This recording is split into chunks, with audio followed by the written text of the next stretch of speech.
Most people spend 1 hour a year on their money. Yes, just 1 hour on something that gives you so much. That's certainly not enough. In my last video, I talked about money mindsets. Today, I'm going to talk about simple money actions that's going to nudge you to have more. Hi, I'm Rin Agarwal. I'm a financial educator working towards helping people achieve financial independence. Welcome to Mera Paisa Kahan Gaya, my show where I tell you how you can have more. So, what are these money actions? Well, first and foremost, is there a small money action that you're taking every month? Normally, I see that people try to just put in some big amounts here and there, but did you know a small amount invested over a longer period of time can actually yield much more? And you'll be amazed if you're just able to save, let's say, 10% over what you've been saving now every month. You'll be amazed to see how much it's going to really grow to at the end of the year. So my money action number one is really about having a small money change, which could be just increasing your savings by 10% every month. Money mindset number two. Are you really getting the best interest rates? Typically people search for the highest yielding investments or the lowest rate loans available. But what about all that money that you have lying in savings account or traditional investments like insurance and fixed deposits?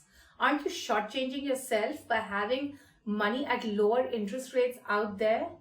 Make a change this year. Take some action on those traditional investments and move it to higher yielding investments. Choosing higher yielding investments is not about your next investment, but it's something that you do with the overall portfolio. Money mindset number three. Looking for the highest return investment? Stop. What is more important to actually build a diversified portfolio that's going to be able to weather all the ups and downs in the market and finally give you a decent return which actually beats inflation. Money mindset number four. Are you evaluating risks in an investment? I see people investing in non-convertible debentures just because they give very high returns. But have they actually assessed the risk in this investment? I mean, what happens if the company is not performing and not able to pay your money back, right? All your money is going to go. It's the same with the gold saving schemes from the jewelers.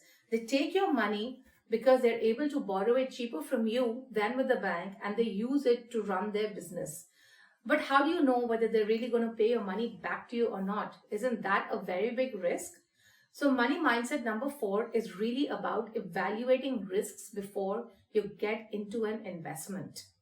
Money mindset number five. The whole of last year, I only heard, oh, I've made losses on my mid-cap funds. My mutual funds are not doing well. Stocks are down. What do I do? Well, if you are concerned about volatility, don't be, especially if it is only over 2 to 3 years.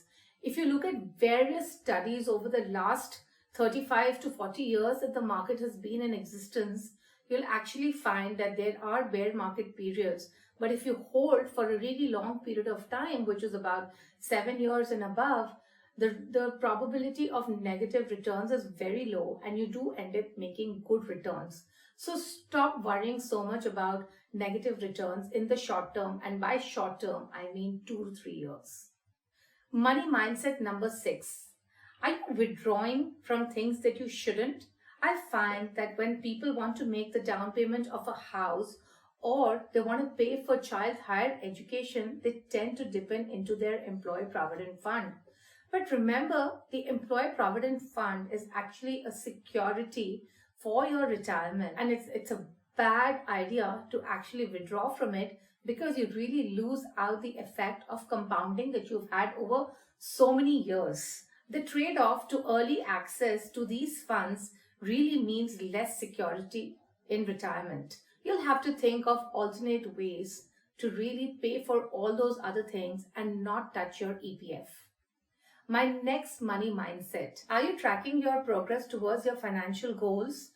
I find that people keep investing but never really see how these investments are doing or whether these investments are actually helping them reach their financial goals. It's important for you to do a review of your portfolio, by which I mean to say that you need to check how much of your financial goals have been achieved this year. And it's very simple. You just need to tag your investments to your goals and see how closer you're moving to your goal each and every year. But yes, this is an exercise that you'll have to do towards the end of the year, every year. So there you go. These are my 7 money mindsets. So there you go. These are my 7 money actions for 2000. So there you go. These are my 7 money actions for 2020. Happy investing.